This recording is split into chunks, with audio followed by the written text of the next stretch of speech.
Hello and welcome back to how many pieces can I create from this vintage Christian Dior bedsheet. If you saw my last video, I worked with my mom to create this really pretty drop waist wrap skirt, which was so much fun.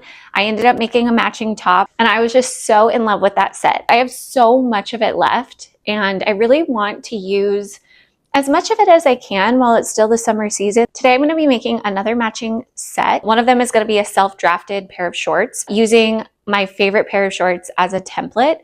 And then the other is going to be this pattern here. I think it's called the Sable set. And I'm just going to be making the top. Okay, let's get into it. So I did myself the favor of cutting out the fabric pieces last night. This is going to be a long line top that'll fall just below the hips, which is a length that I love. And I think will be so cute with the more flowy shorts popping out underneath. This is so simple. It's really just two pieces, well, four pieces, including the lining. And then there is some elastic channels that are going to be going through the back. I decided to make the reversible or the lining side out of this gray micro polka dot print. This is also a sheet set I got back in the spring. It's a super soft cotton. It's like a brushed cotton. It feels so nice. So let's get started. Now, I just want to be very clear here that this is not a tutorial in any way. This is very much my beginner's sewing journey. And I hope that if nothing else, you can take away from this video an inspiration to get started on whatever it is you've been putting off. Here I am clearing the kitchen table from breakfast to set up my little sewing area that I'm gonna have to put away in an hour when my kids get home from school. I'm using pins instead of an iron. I'm marking things without a ruler. For the longest time, I let the fact that I didn't have a dedicated space, that I didn't have all the right tools, that I didn't have adequate time get in the way of me getting started on something that I've been really wanting to do and honestly should have done a long time ago. I just want to be encouraging that yes, you need some tools to get started, but you don't need all the tools. You don't even need all the time in the world. You can do things 10 minutes at a time. It can be frustrating, but that's how time management works as an adult, and you'll get through it, and it'll be so worth taking the time for yourself. So among the things that I do not have tool-wise for sewing or just in general is a ruler. My husband's a general contractor, so he definitely has a ruler somewhere, but I just don't have it in me to go through our garage. So I'm using my kids' little marble run track as my straight edge. And already I'm kind of bummed with myself because somehow I didn't line it up perfectly. And it is slightly off on both sides, but I'm just gonna persist. It's not really gonna matter because it's gonna get hidden in the seam allowance anyway. She was warned. She was given an explanation. Nevertheless, she persisted. But I'm trying to get better skill-wise with each project. I did a much better job cutting this time, but I gotta work on my sewing skills, but that's okay. So anyway, there's notches on each side for the channels, and I'm going to go through and make a straight line just with a pencil. And actually, I'm going to do this on the lining side so that I don't accidentally ruin the flower side, and just mark where I need to sew those channels.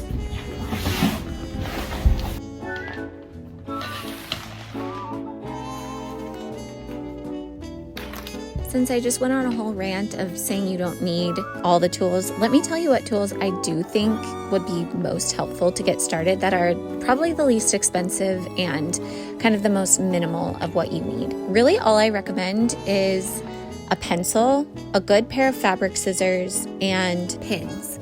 They could be these clips that I'm using or just the good old-fashioned sewing pins. Obviously, you also need a sewing machine, which is the most expensive piece of equipment, but I would also recommend looking into handheld sewing machines. They make these small handheld mobile sewing machines. I used to have one when I was in middle school and I first started wanting to sew, and honestly it was the perfect non-intimidating but effective tool to start my sewing journey with. So if you're daunted by making the purchase of a sewing machine or setting one up or all of that, maybe start with one of those. I have all my lines drawn. They're very faint, but I think that's good because they'll wash off easily. So the next step is to just do a straight seam through all the channels. And then she has a whole conversion chart of how to figure out the exact length to cut each of your little 3/8 elastics in the back.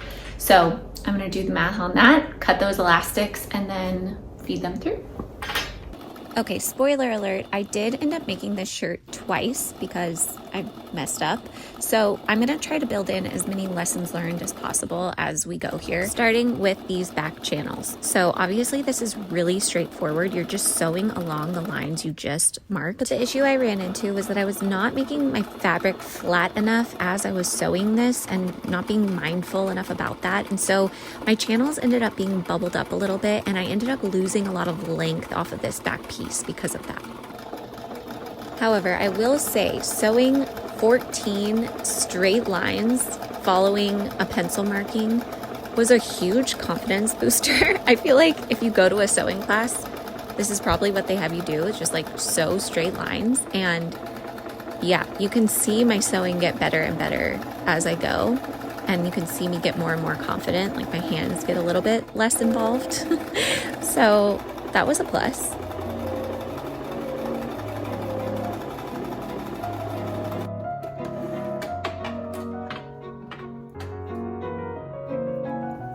And here's what the back piece looks like with all of those channels complete. And now we're gonna feed through 3/8 of an inch elastic through every other channel.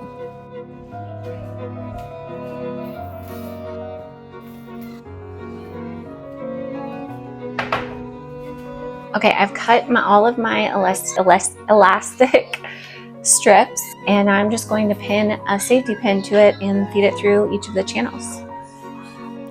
Okay, lessons learned alert. This is where things went really wrong, in my opinion. So the pattern does include this calculation to do with your elastic to figure out how stretchy it is, and then therefore what lengths to cut them at in order to fit your back. But when I was calculating that stretch length, I think I was pulling it too tight, and that resulted in elastic lengths that were much too small for me. And so what I wish I had done in hindsight, and what I ended up doing when I remade this top, was just measured my back width from armpit to armpit and use that as the length measurement for your elastic. Because the fabric, the back piece of this fabric is already wider than the width of your back. So the elastic length really just needs to be the length of your true measurement so that it can cinch in together. And there's so many elastic pieces that go into this that it's gonna be secure. This is a strapless top, so I know that's a concern, but there's enough elastic going in the back that it should stay secure. Once the elastics were fed through, then the next step was to just do a basting stitch to hold them in place, which is what you're seeing me do now. With that basting stitch done on both sides, now the next step is to sew the skirt flap together. So I'm turning it right sides together here, going to pin that and just do a straight stitch down. And just a reminder, because this can get confusing, this is a reversible top. So this whole piece that we've been working on so far has just been the back piece. And now securing these seams to be hidden is really important so that it can be reversible. But I think that's also the really cool benefit of this top. Obviously that it's reversible, but also that all of your seams are hidden. So there's nothing fraying, there's nothing messy about it. It all ends up being super clean and finished. Now, another lessons learned here. The pattern does suggest that you start at the bottom hem and then sew upwards toward the waistline when you're doing these side seams. But I found that I had a really big problem when it got to the waistline, where she does recommend that you kind of taper in, but I did this side seam multiple times for both of the tops that I made, and I could not get it to lay flat without puckering. And so what I ended up doing was actually just leaving a little gap there, and then I hand sewed it later and just kind of tacked it shut because I was just having such an issue with it and it was creating some poofing there. So that's how I remedied it. Not sure if that's the best option, but that's what I did.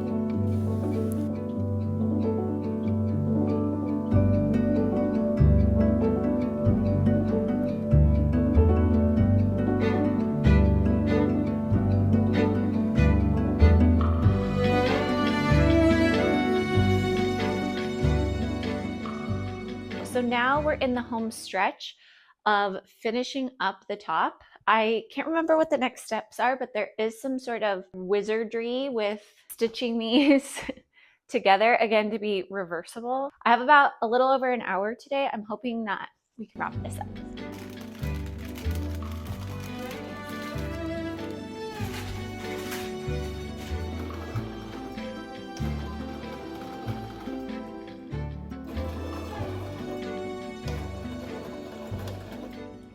Now I have pinned all three fabrics together from the top of the bust to the waist, and then at where the waist hits is where the skirt is, and that is where I've let, and I'm not sewing the skirted part of the top together, only to the front pieces. I'm so bad at explaining this. Then let me show you what will happen, because I did need to test the sorcery out for myself. Then when you turn it right side out, you have the seam at the bust to the waist closed together, sealed together, and then these skirt flaps are just open at the hips. I have to work up a little courage every single time I go to put my fabric in the machine. I don't know what it is, but it still gives me a little bit of anxiety putting the fabric under the needle, but it's like a good anxiety. I guess that would be called excitement.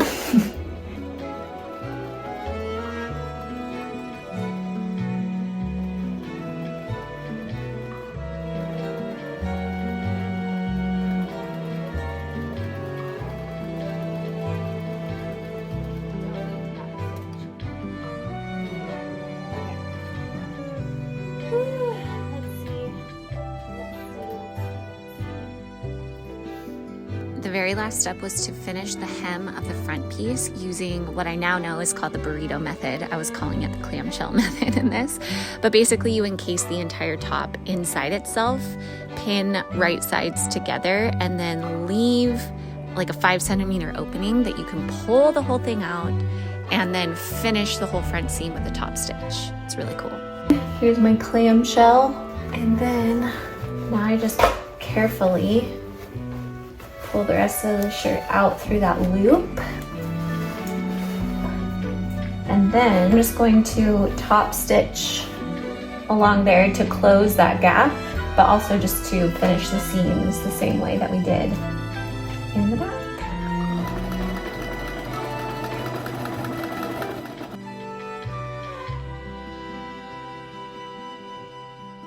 I just applied a fresh coat of self tanner and it looks like an absolute wreck, and I'm trying not to get it on anything. So that's why the kind of strange outfit. But anyway, whatever, you don't care. Let's get started. I'm going to be drafting this pattern from these shorts, these airy sweat shorts. What I love about them is that they've got the perfect A-line shape, really swing out away from my body in a way that's, I think, really flattering. This will be my first attempt at drafting my own pattern, but at this point, I feel like I've broken into this fabric, I've used it, I've loved what I've made. So now if there's one thing that I make that doesn't end up being perfect, it's okay. What I'm gonna do first is get the shape of the front pieces and just give this a really nice fold, and really trying just to stay true to the front piece only and where it meets the seam. And then when I do go to draft it, I wanted to roll this down because I wanted the rise to be just a little bit lower. Okay, I'm gonna lay out my fabric and then cut out 2 front pieces. So I might pull these over. I like the way this is lined up because it will end up having a flower going straight through the pant leg of the shorts.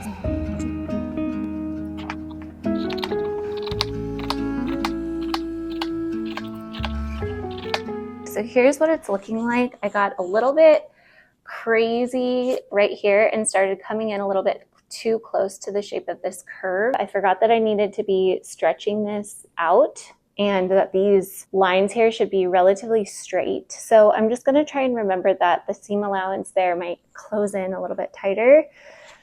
But other than that, I think it's looking pretty good. Now we're gonna do the back side. So for the back, I have folded it the same way that I did with the front. The only problem is there's like a good 2 inches more fabric. So my plan is to add 2 extra inches here, which is actually getting quite close to the edge of my fabric, which will be a little bit tricky, but I think it should be okay. Ignore that stick over there. My house is full of rocks and sticks that my kids decide to bring in. There's random sticks and rocks. There's another one throughout my house. So anyway, that's the plan.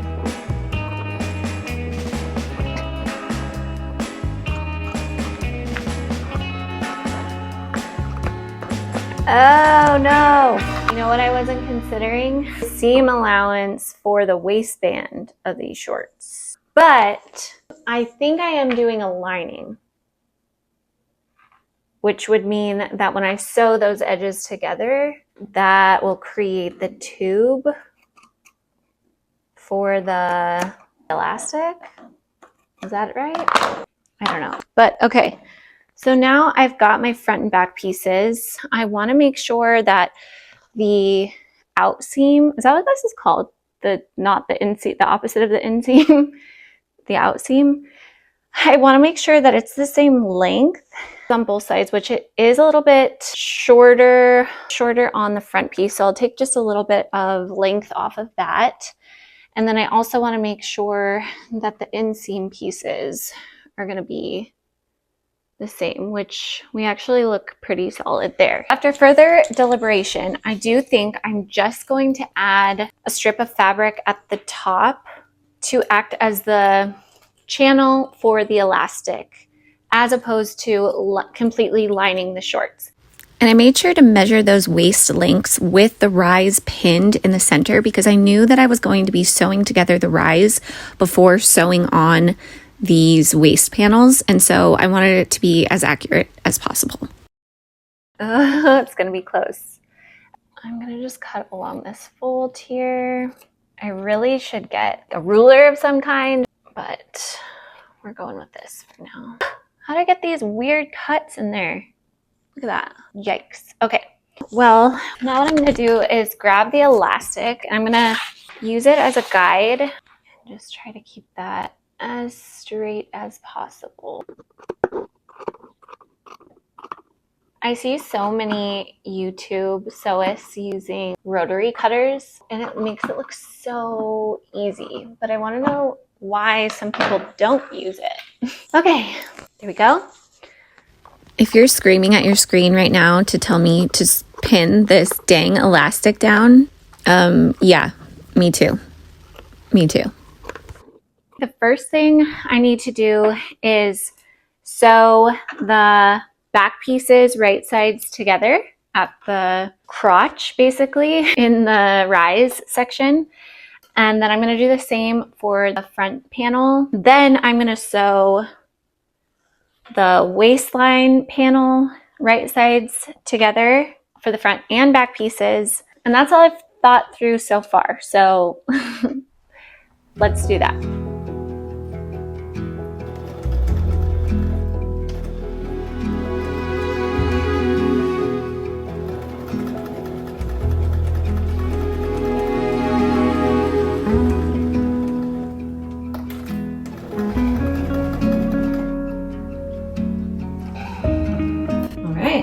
That was my front panel, back panel done also. Now I'm going to pin and sew the waistband right sides together for both panels.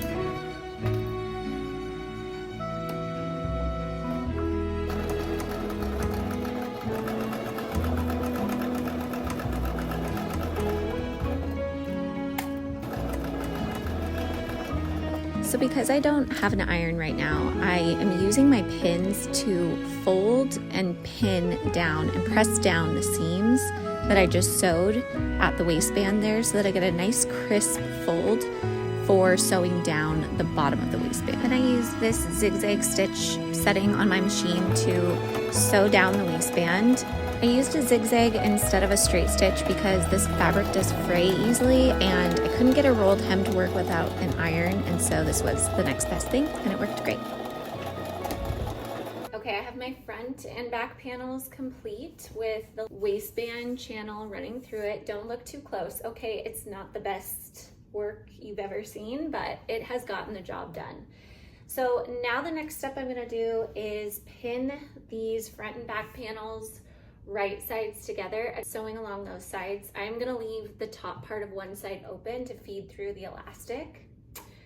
Then we'll feed through the elastic, hem them, and I think they'll be done. I am starting my pinning at the top of each of these sides because if for some reason there's a little bit of discrepancy in length, which it does look like for some reason there's going to be about a centimeter, I want that at the hem and not at the waistline.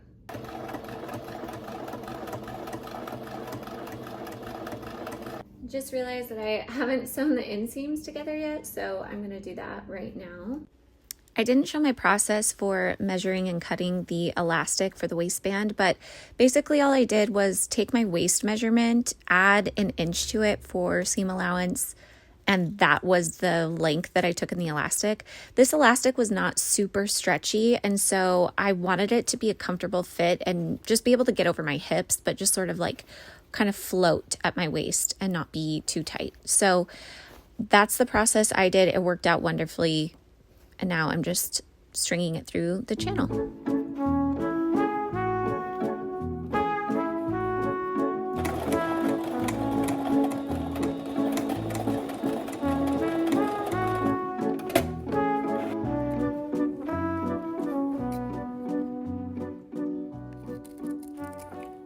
Now that the elastic is in and secured, I needed to deal with these open seams at the waistband. And so my plan here was just to kind of fold these edges into each other and then do a straight stitch down, like a top stitch down, which actually ended up working quite well because it obviously not only secured the seam, but it also helped secure the waistband. So the elastic wasn't doing a bunch of cartwheels inside the waistband. There was a little bit of weirdness where it didn't quite match up perfectly. You can kind of see there at the top, but the elastic waistband is so forgiving that you can't see this at all when it's worn. So no big deal.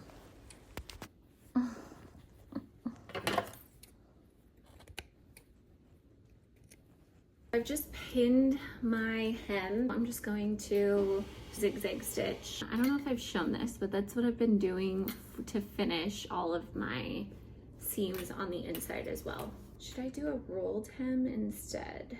Maybe I should. Okay, I'm gonna repin and do a rolled hem. I think that's actually gonna be a bit nicer than the zigzag finishing. And with that, the shorts are complete. If you want to see the final reveal, skip ahead.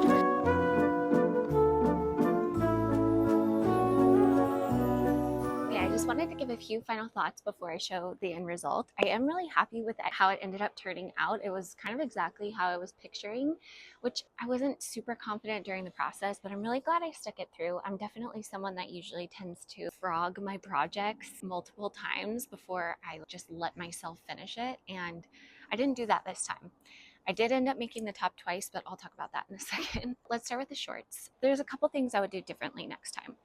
Number one, for drafting the pattern, I would use some sort of paper first and cut the paper before cutting into the fabric.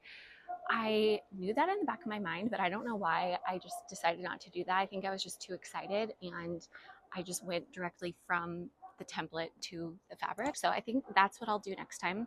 The other thing I would do differently is line the shorts completely.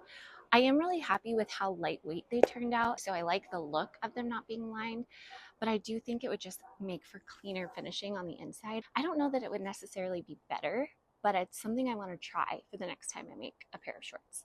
But overall, they fit really good. They're the exact silhouette that I wanted and comfort level, and I feel so good in them. Moving on to the shirt, there were several skills that I unlocked with this shirt. Top stitching and the value in doing that. The burrito method, I was calling it the clamshell method, but using the burrito method as a way to finish the seams so that your lining and your main piece have seams hidden together, making darts, and the elastic shirring. When I remade the top, I did end up using just the same fabric for my main piece and my lining, because when I did it the first time with the polka dot fabric, it was just too much of a different texture, and it created a lot of weirdness, especially without an iron. I just wasn't able to get them to work the same. It just wasn't working out for me, and I just decided, you know what, I'm just going to go with the fabric that I know and love. I have plenty of it to work with, and I'm glad I did. I think it turned out really great, and now it's like if I spill something on one side of this top, I can turn it inside out and still have the same top. So I really like that aspect of it. And yeah, so here's the final result. Thanks so much for watching. Subscribe if you want to, and I'll catch you in the next one. Bye.